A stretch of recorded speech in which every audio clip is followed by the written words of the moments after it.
Welcome to the Nerd Party.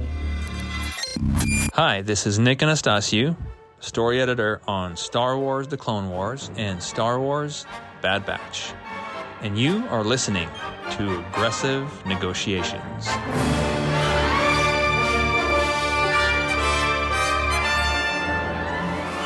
Well, hello and welcome to Aggressive Negotiations, a Star Wars podcast that just does things a little bit differently. So excited to be coming at you from the Marauder. It is just a joy to be on this. And with me, hey, John, can you stop bench pressing the gonk droid there? We got a show to do. Oh, yes, I'll stop for just now. But I'll have to get back to it. You know my routine. First the gonk droid, then I bench press the Marauder itself. But what's interesting is the gonk droid makes me wonder the nickname of Rob Gronkowski, multiple Super Bowl winner, New England Patriots and Tampa Bay Buccaneers and everything, future Hall of Famer. Gronk was his nickname. So could Gronk bench press a gonk? And should that be a children's book that we write for the Star Wars fandom?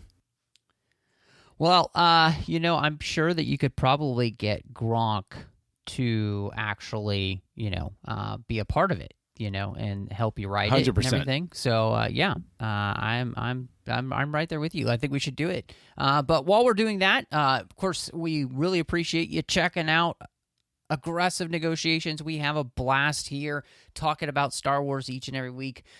You can find us all over the place. In fact, you know what? John and I would love it if you would interact with us on social media. We're at the Jedi Masters on Twitter. You can find the entire network at Join Nerd Party. You can also find us on Facebook at facebook.com/The Nerd Party. We got the entire network at thenerdparty.com. Wherever you're listening to this, please subscribe, and that way you will get the show as soon as it drops. Also, we would really appreciate it if maybe you take just a couple of minutes out of your day as you're listening to this and give us a star rating and review on Apple Podcasts or Spotify. Help other people find the show, and those written reviews that we get, we always read those out in the show. We see those pop up there on Apple Podcasts. Thank you to everybody who's already done that for us. It means a lot. And you can go over to the contact section on thenerdparty.com, and maybe you'd like to send us an email. We'd love to hear from you.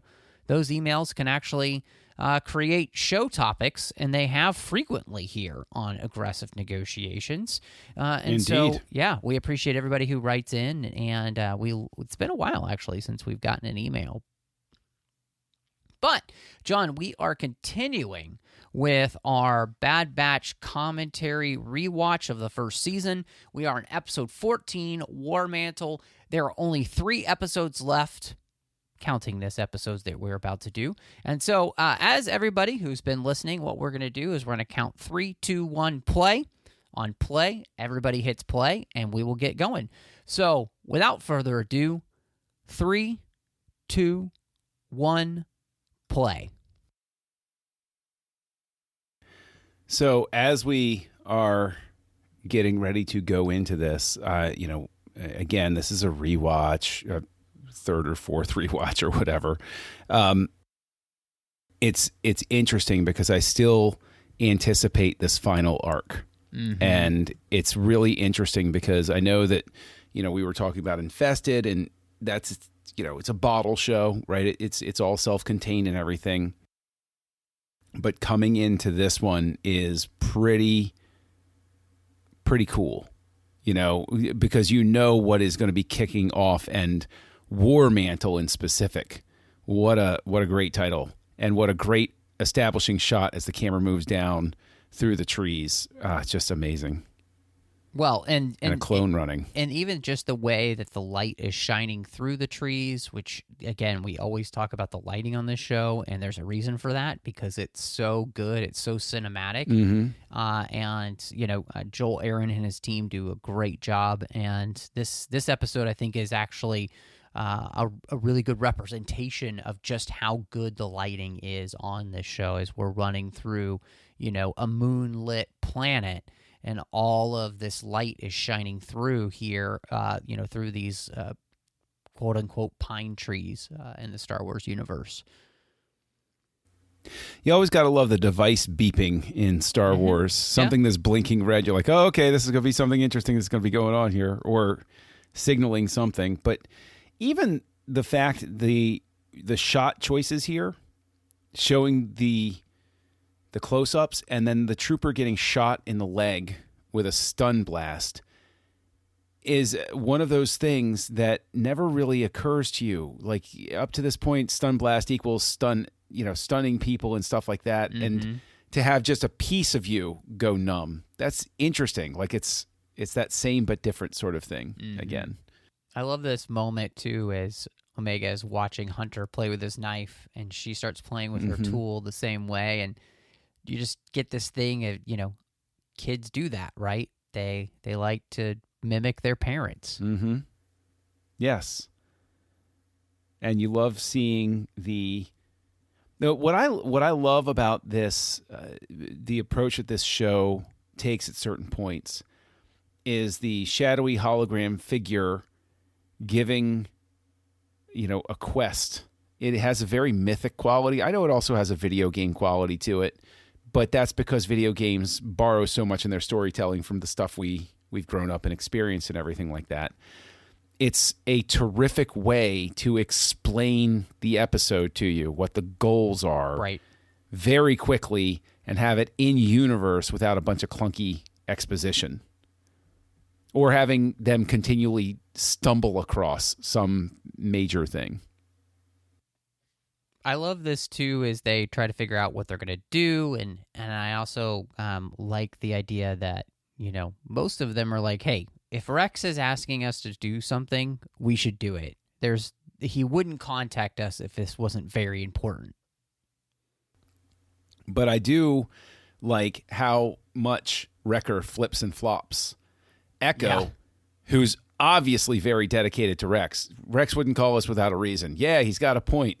And Tech is the one that breaks down the logic. We're in the middle of a mission. No money means no food. Well, that's immediately going to appeal to Wrecker. He's like, yeah, okay, all right, that too, You know what was great about that previous shot, Topeka City there, with the lightning coming down and the ships and everything? It's evocative of something that they did in the sequel trilogy. And yet here, I think it's just perfection with the shadows the ships create with the lightning on the city. It's amazing. Oh, there's more than one difference, I'd say. But that shot of the destroyers floating above Topeka City that's one of those ones. Frame that. That's an incredible shot. That's movie quality right there. Well, this is also very interesting, because what we're getting here is that it looks like these cloning facilities are being emptied out. We've got clones leaving. We've got young clones leaving. They're going to be continuing their training elsewhere. Things don't seem to be going great here for the Kaminoans. Yeah. And so we immediately know this has been on everybody's mind from the beginning. And so coming back here to Kamino and having not just rain, but this very ominous sort of sound to the thunder, and having these conversations and having these little bits and pieces, we already know, they're going to answer a question. I just know they're going to answer a question soon. What I love here, too, is the fact that they realize that they have been the architects of their own destruction, because they're the ones who supplied the clones. And they gave those clones to Palpatine. He became the Emperor, and now they've basically hanged themselves with their own rope. Which is exactly what Sidious does all the time. Yeah. And, not to get too far ahead, but we see him do it in the second season. He lets Rampart hang himself. Yep. And then turns it to his advantage. Yep. And just the level of sheer brilliance of Sidious. That's the thing, okay? Because we talk about the sequel trilogy. I'm not on any sort of mission to upset anybody or anything like that. But every piece of Sidious Sidious's henchman that we get in Bad Batch makes him even cooler, makes him even more diabolical, makes him even more clever, which contrasts that with the very light touch to his plan that's given in the sequel trilogy. Mm-hmm. Everybody, even the people that liked it, were kind of like, whoa, what exactly was going on? Whereas here, like you're saying, the Kaminoans go over and they step aside, and our reaction is, man, Sidious is just one slick mug, man. Mm-hmm. Go Sheev. Yep. Unbelievable. It's interesting, too, that they get here and then they realize that, there's nobody here. But then I love, too, you've got Hunter, who is just an incredible tracker, and they're following, where this trooper was taken. Mm-hmm. And they realize that he's most likely in the mountain that's in front of them. And I love the inspiration for this planet here, which seems to be basically the Rocky Mountains of Colorado, and that type of landscape. And we don't see that type of landscape a ton in Star Wars, but I think they've done a really good job of just kind of creating, a different type of planet that we don't see a lot, and it looks really good. I also really like the fact that when Hunter does the tracking, it's so evocative of those old westerns. It's the tracker was always the one that went down and would touch the ground and feel the dirt between his fingers and stuff like that. And I love that because it's evocative without being silly or overblown. And watching them go up the side of the mountain. I mean, this mountain, that is the best mountain climbing shot I've seen since Star Trek V. And that is the highest compliment that I can give. I got to chuckle out of somebody out there. Admit it. Oh, and this reveal. Because what we're looking at right now is, again, how diabolical the Empire is. At first glance, this is a beautiful forested moon. So what did they do? They did exactly what Palpatine always does. What they did to They went underground. Yeah, but they went underground. Right. So that the evil is hidden. Mm-hmm. It's always below the surface. Yeah. And even the fact that the establishing shots, you can already see the architecture evocative of the Death Star. And then you look at that and you look at this and you think to yourself, when was this built? This took time. Yeah. When was it built? Well, and I like what you're saying there too, because you get the realization here is that during the Clone Wars, Palpatine has been busy doing all of these other things to set the stage for his empire, and I'm sure giving some reason why this should be here, and it's just fantastic. And then I also love that this episode is using Echo's own experience of the fact that he was a clone trooper who had been taken and left for dead, basically. And the moment that Rex and Anakin realized that he was alive, what did they do? They went to save him, right? And that he's going to do the same thing because he's not leaving a man behind. And I just love that continuity there for the character growth and the character stories that we're telling throughout the Clone Wars and now here to really connect this together.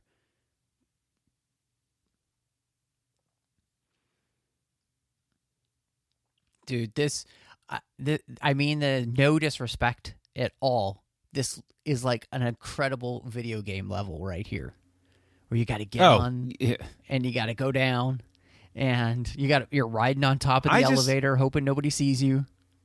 I just love the fact that the troopers that are staffing this base are very evocative of the Republic Commando game, because you mentioned video. Yes. Like, yay! I love little nods like that. It's a perfect little nod. Mm-hmm. And you can also see by the way that the seam goes around the helmet that it's moving closer to what we see in the Stormtrooper trainees in Rebels.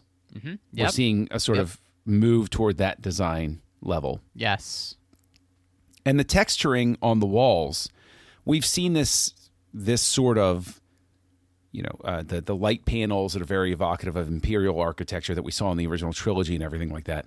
But the texturing on these walls, which plays, of course, with the lighting and everything. And there we go. There are our closer to Stormtrooper trainee helmets and the glowing visor of a Republic commando. Yeah, those Republic commandos are incredible. Of course, they're Imperial commandos now, but I love that, the way the visor glows. It has just that extra oomph of peril about it. Well, and this is our first introduction to the TK Trooper. Right. They don't even know what that is. And right. It's so great. But we do, because Luke's designation, TK421. So a little nod. But again, it's that type of nod that we all love so much. If you don't catch the reference, it's fine. But if you do catch the reference, it's even better. Mm-hmm. Well, and the beauty is that this is a place to which those troopers have been introduced and are being trained, right? So this is one of the places that's happening in the Empire to replace the clone troopers, and which is an important storyline, obviously, as we move to the end of this season and, of course, into the second season. This is going to continue. So I love how they're laying the groundwork for what's coming. And, of course, we know where Gregor is going to end up, the path that he's on, which is pretty great in and of itself. Mm-hmm. Yeah. But, again, it's another tie-in.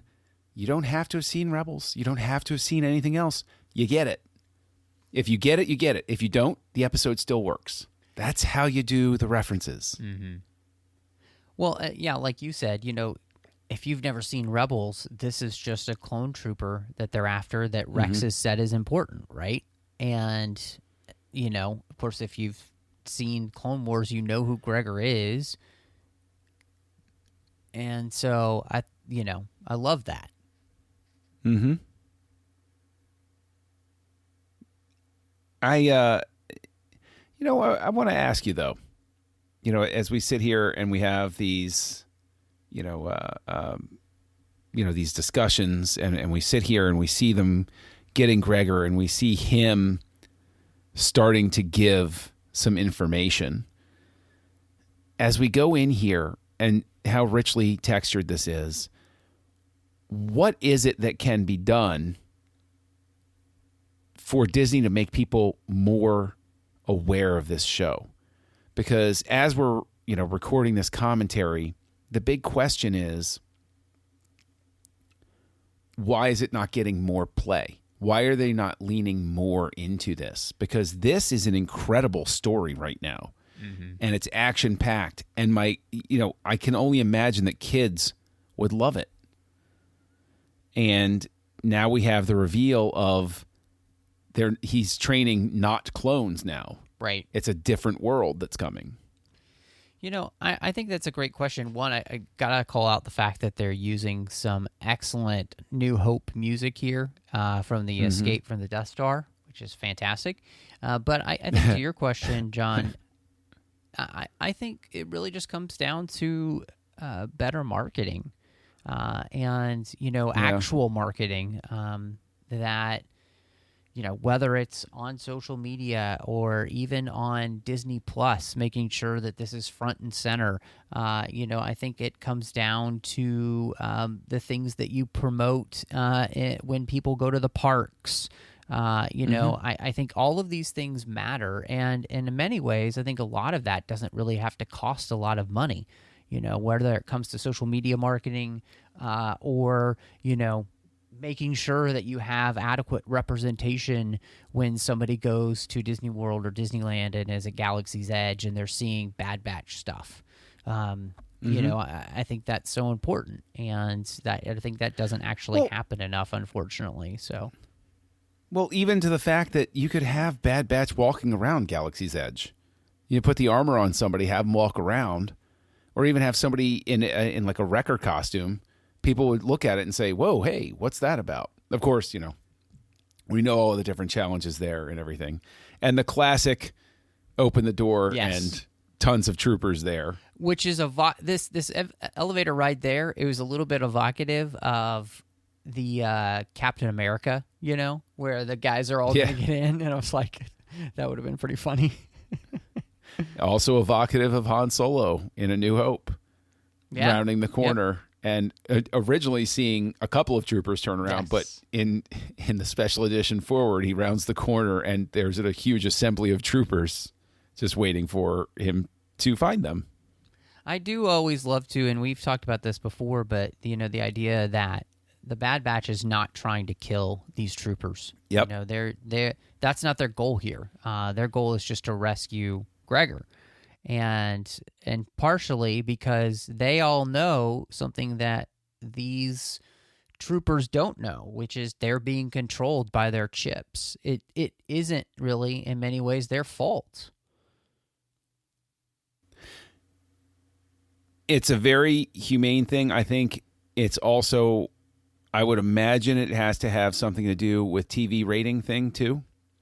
Because since we know that there are people in these outfits now, having them fire stun blasts is going to be more likely to get a TV PG than anything higher. And I think that there's also, it becomes very telling when they don't use stun blasts. Not to get ahead of ourselves to the second season, but when they go to Kashyyyk, they're not using stun blasts. On the Trandoshans. Exactly. And so it becomes very noticeable that they're making conscious decisions to, when they're whacking people. Well, and it's interesting too, because I think, at this point in this season, they are in a place where they still don't have the full picture of everything that's going on right now.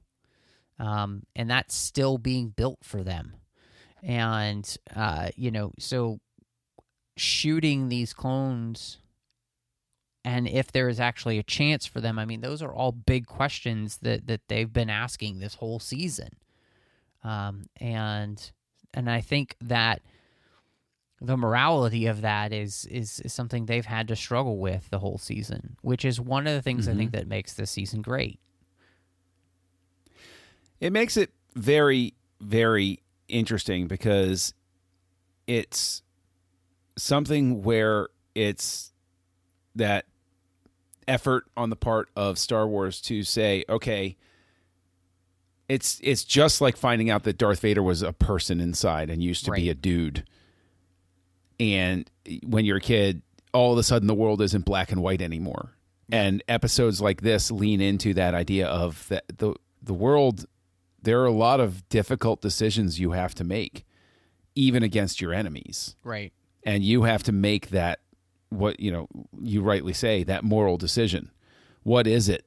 What is the right thing to do? And they're just trying to get away. So they're causing the least amount of damage, the least amount of death, the least amount of pain that they can. Mm-hmm. Except for Wrecker, who you'll note did just open fire with live rounds and was just like, screw this stun business. I mean, he didn't say that, but it's implied. It's implied. Love, too, the fact that, Omega has come so far that she was the one keeping the ship steady there. I think that's fantastic. You know what I never really noticed until this series of shots? I love seeing Hunter just absolutely wail on somebody like that.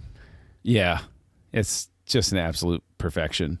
But something I didn't realize until this one is that the control yokes of the Marauder, they look like the profile of Darth Vader's TIE Fighter. Ooh, that's a good point. Yeah. That's got to be on purpose. Or the happiest accident of design that's ever happened.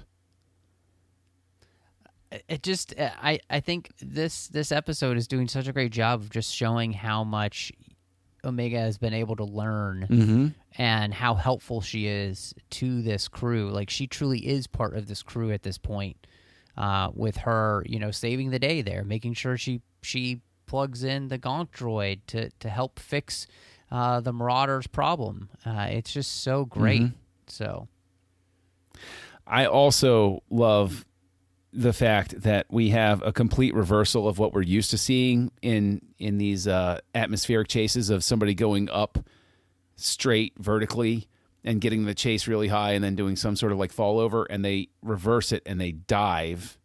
And then, of course, now we have Hunter doing his Rambo fall. Yeah, he fell so far, I'm not sure he would have lived, but I'm going to let it go.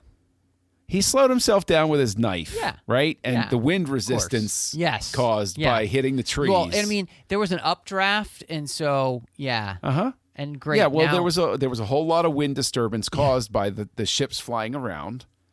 Yeah. Well, and what's frustrating now is that it looks like Hunter might get caught. And you're like, dang it, we just rescued one person. Now we're going to have to go back and do it again? I love how Wrecker's shooting style in the turret is just like his fighting style. It's not elegant. No. He's just going to hit what he can hit and cause damage. Yeah. And the rest will take care of itself. I also love that these V-Wings, of course, sound so much like the TIE fighters, and it's just fantastic.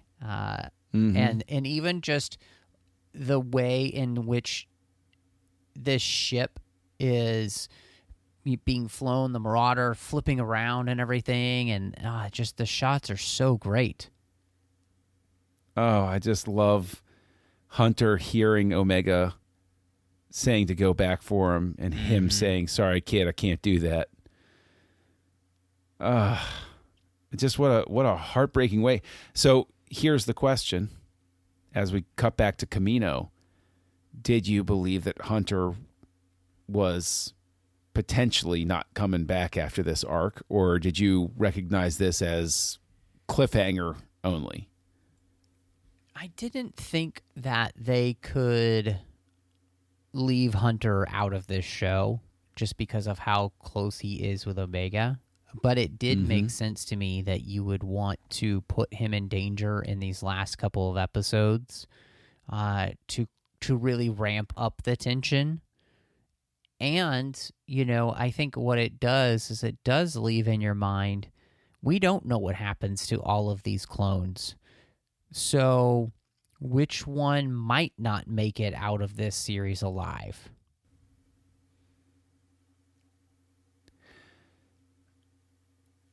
I enjoy the way that the thunder rumbles after Rampart says, a scientist I have a use for, a politician I do not. Yeah. And you know that they're about to execute him. And everything that the Kaminoans did was literally just to benefit Sidious. And then we have this beautiful reveal of Crosshair coming to talk to Hunter. It's such a fantastic end because, this story has been building this entire season. And so to give us that moment where Hunter and Crosshair, the two polar opposites in many ways of the Bad Batch are face to face. And I think, as you were asking the question of whether or not I was worried when I first watched this episode, I think that's the point to which, having Crosshair there, that's where they cloud it a little bit. I think it does leave a question mark because we know what Crosshair is capable of doing and how far he's willing to take things. And he's not above killing any of them, really. And so I think they do a great job here as they close out this episode by having that face-off to really create a question mark in your mind. And it helps that question of, is Crosshair, is he going to be redeemable? Will he be able to turn? Because that's the whole other question of this season. Star Wars has been so much about that idea of redemption. And I think it's in everybody's mind that that's going to happen for him. But, the other question is what happens if a character doesn't choose redemption? What if they keep choosing to do what is wrong? And I think those are, that's the tension we've got going on, and such a great episode, like such a great episode. It's a wonderful way to tee it all up for this final stretch of an incredible first season of the Bad Batch. But if people want to reach out to you with their own question marks about Bad Batch or aggressive negotiations or anything else, where can they find you online, Matt? Well, of course, John, you can find me all over the place on social media under the name Matt Rushing02. Most active on Twitter, Instagram, Letterboxd, Vero. That's my name there. You can also find me here on the network. I had a show that I did with Dre Kaufman. We talked about every single chapter of Harry Potter, one chapter at a time. You can also find me on the TFM network. I'm doing a bunch of shows over there. Biggest one that's going on over there that I'm a part of is the 602 Club, which talk about all the fandoms we love, from Star Wars to Bond to Marvel to DC to, just you name it, we've talked about it. John's a frequent guest over there, and we actually do a couple bonus shows in that same feed, so you can check all of those out. I do literary treks about the books and the comics of Star Trek, The Orb about Star Trek Deep Space Nine, Warp 5 is about Star Trek Enterprise, Saddle Up is about Strange New Worlds, and The Artificial Tango is about Star Trek Picard, which, as we're recording this, we're back because Season 3 is happening now, folks, and we're talking all about it. But, John, if people wanted to, maybe catch up with you and, get a picture of you drinking some blue milk, where can they find you? Well, I'll be drinking my blue milk as soon as I get rescued from this underground prison on a forest moon. Hint, hint, everybody could use a little hand here, but you can find me online as Kessel Junkie, KESSELJUNKIE. You can find me right here on the network co-hosting a show called House Lights, where we look at the work of directors by different categories, decade, theme, those sorts of things. It's a lot of fun. You should check that out. But in the meantime, I used the Sidious app to pre-order 3 blue milks. So I got to get over to the Tarkin Bucks and pick that up sometime soon. So, Matt, I think it's time to close these negotiations. John, negotiations are closed.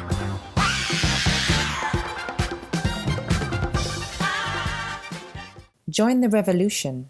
Join the Nerd Party.